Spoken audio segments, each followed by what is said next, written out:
BJP के कार्यकारी राष्ट्रीय अध्यक्ष नितिन नवीन आज गुरुग्राम दौरे पर हैं और इसी को लेकर तमाम जो तैयारियां हैं बीजेपी कार्यकर्ताओं के द्वारा की गई है। और इसी पर ज्यादा बातचीत करने के लिए मेरे साथ मौजूद है हरियाणा में कैबिनेट मंत्री महिपाल डांडा। सर, बहुत बहुत स्वागत है आपका। किस तरीके से देखते हैं आज राष्ट्रीय कार्यकारी अध्यक्ष नितिन नवीन का गुरुग्राम दौरा है, एक उत्साह जो है वो कार्यकर्ताओं में देखने को मिल रहा है। क्या लगता है कि किस तरीके से आज युवा दिवस जो बीजेपी मना रही है तमाम युवाओं के साथ वो यहाँ पहुंचेंगे? देखिए, युवा दिवस के अवसर पे आज कार्यकर्ता नहीं, युवा ही आए हुए हैं, क्योंकि युवाओं के प्रेरणा स्रोत इस देश में स्वामी विवेकानंद जी हैं। वो थे भी, वो हैं भी और वो सदा रहेंगे। कारण है, बहुत कम उम्र का ऐसा संत, शायद उससे कम उम्र का कोई दूसरा ऐसा संत नहीं रहा होगा जिसने भारत की गरिमा को बढ़ाया। दुनिया में जो भारत के बारे में विचार था, ये भैंस गाय चराने वाले लोग हैं, भेड़ बकरी पालने वाले लोग हैं, गडरिये हैं, पता नहीं क्या क्या संज्ञा देते थे, मूर्ख हैं, अनपढ़ हैं, इनकी कोई संस्कृति नहीं है। तो इन सब मिथ्याओं को अमेरिका के अंदर जाके तोड़ना, कम उम्र के बच्चे, कम उम्र के, शायद 30 साल के रहे होंगे तब, सारी दुनिया को झकझोर के रख दिया। इससे बड़ी युवाओं के लिए क्या प्रेरणा हो सकती है कि जिस भारत को पूरी दुनिया में भटकाने का प्रयास किया, गलत विचारों से उसको प्रस्तुत करते रहे, उस मिथ्या को तोड़ने में अगर किसी ने सफलता हासिल की तो 30 वर्षीय नौजवान नरेंद्र ने की, स्वामी विवेकानंद जी ने की। इसलिए वो हमारे इस देश की धरोहर रहे हैं और धरोहर ही हैं कि जिन्होंने भटके हुए नौजवानों को अपने अनुभव, अपने विद्या, अपने कौशल के दम पर ये साबित किया कि ये जो संस्कृति है बहुत महान संस्कृति है, बहुत प्रेरणादायी संस्कृति है। इसके बारे में दुनिया में जो उल जुलूल बातें होती हैं उसको भारत का नौजवान कभी भी सहन नहीं करेगा। स्वामी विवेकानंद जी 39 साल तक जीवित रहे।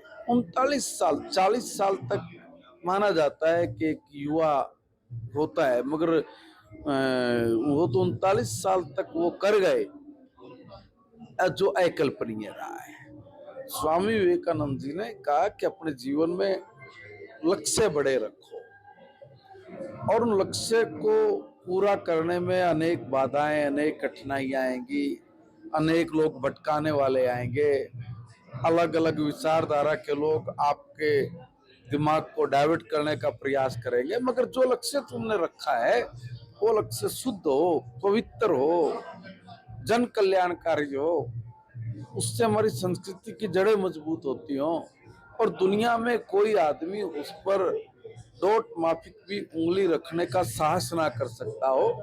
ऐसे लक्ष्य को प्राप्त करने के लिए थको मत, रुको मत और उसको प्राप्त करके इस सृष्टि का, इस विश्व का कल्याण करो। अब इतने बड़े विचारों के साथ जो व्यक्ति जिया हो, जिस व्यक्ति ने ऐसी प्रेरणा दी हो, तो उसके लिए तो सारी दुनिया का युवा उनको पूजता है, उनको मानता है। राष्ट्रीय कार्यकारी अध्यक्ष आ रहे हैं, क्या लगता है किस तरीके से और संगठन जो है भारतीय जनता पार्टी का वो मजबूत होगा? एक संवाद जो है राष्ट्रीय कार्यकारी अध्यक्ष जो हैं अपने मंत्रियों के साथ जो है वो करेंगे, तमाम पदाधिकारियों के साथ करेंगे। क्या लगता है कि कितनी और मजबूती जो है वो संगठन को मिलेगी? देखिए, हमारे जो राष्ट्रीय अध्यक्ष नितिन नवीन जी बहुत युवा है और भारतीय जनता पार्टी में युवा मोर्चा के अध्यक्ष रहे हैं, राष्ट्रीय महामंत्री रहे हैं, अलग अलग प्रदेशों के प्रभारी, सह प्रभारी के नाते काम किया है और आज राष्ट्रीय अध्यक्ष, कार्यकारी राष्ट्रीय अध्यक्ष बन के भी पार्टी के कार्यकर्ताओं के साथ अपने जीवन के अनुभवों के आधार पर जो उन्होंने किया, जो उनके सामने कठिनाई आई, जो उनको करने में सुलभ और आसान लगा, उन सब की चर्चा अगर वो करते हैं और अगर वो मार्गदर्शन कर रहे हैं हमारा, तो हमारे लिए तो गर्व की बात है कि एक अनुभवी नौजवान आज इस देश की दुनिया की सबसे बड़ी पार्टी का अध्यक्ष बन के सब युवाओं को अपने जीवन के अनुभव और स्वामी विवेकानंद के जीवन की यात्रा के बारे में डिस्कस करेंगे, चर्चा करेंगे, तो उससे हमें तो लाभ ही मिलने वाला है। एक और पार्टी का विस्तार डेफिनेटली बढ़ेगा, क्योंकि उनका हर जगह अपने लेवल पे राष्ट्रीय महामंत्री होते हुए बड़ा संपर्क रहा है, बहुत आत्मीयता से लोगों से मिलते हैं। तो ये जो आत्मीयता भरा संबंध किसी के साथ भी जब निर्माण हो जाता है, तो वो कहीं न कहीं समाज में भी और संगठन में भी मजबूती देता है। एक अंतिम सवाल है महिपाल जी, जिस तरीके से प्रदेश भर में मुख्यमंत्री नायब सिंह सैनी प्री बजट को लेकर बैठक कर रहे हैं, उद्योगपतियों के साथ मिल रहे हैं। मैं बात करूं, आप शिक्षा मंत्री हैं, तो शिक्षा को लेकर भी वो जो है प्री बजट में चर्चा कर रहे हैं। क्या लगता है कि जब बजट पेश होगा तो शिक्षा में और जो चीजें हैं वो देखने को मिलेंगी?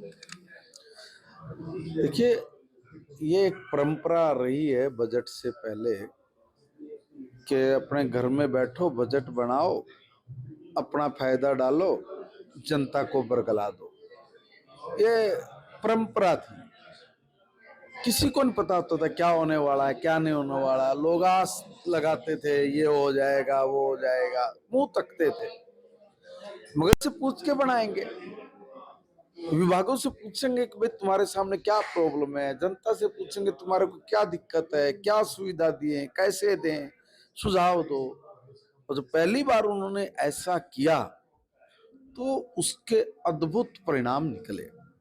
लोगों की अपनी बातें उस बजट में आई, उनका समाधान हुआ, और जब समाधान होता है तो स्वाभाविक बात है कि आगे के लिए लोगों में भी एक विश्वास बन जाता है कि भाई ये लोग जो कहते हैं वो करते हैं। ये जो कांग्रेस के लोग और दूसरे लोग चिल्लाते हैं वोट चोरी, फला चोरी, वोट चोरी नहीं, ये दिल चोरी हुए हैं। और जो दिल चोरी हुए हैं वो काम से हुए हैं, अपने कर्म से किए हैं। तो लोगों ने उस पर भरोसा जताया। तुम्हारी तरह अंदर घर में बैठ के अपने फायदे के लिए बजट बना देना, उस बजट को चबा जाना, ये तो आप लोगों ने तो घोर पाप किया है इस प्रदेश और देश की जनता के साथ। अब माननीय मुख्यमंत्री नायब सैनी जी दूरदृष्टि सोच के साथ काम करते हैं। उनको कोई हर्ज नहीं किसी से भी कुछ चीज पूछने में। बनाने के लिए ये मीटिंगों का दौर है। और आज आपने कहा शिक्षा विभाग, तो आज शिक्षा विभाग के ऊपर भी प्री बजट पे आज चर्चा होगी 3 बजे।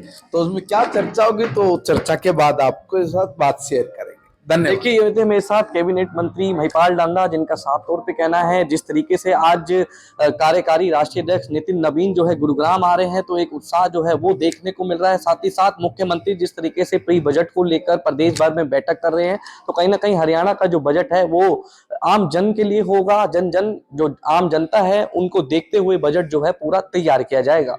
गुरुग्राम से जनता टीवी के लिए आकाश खुराना।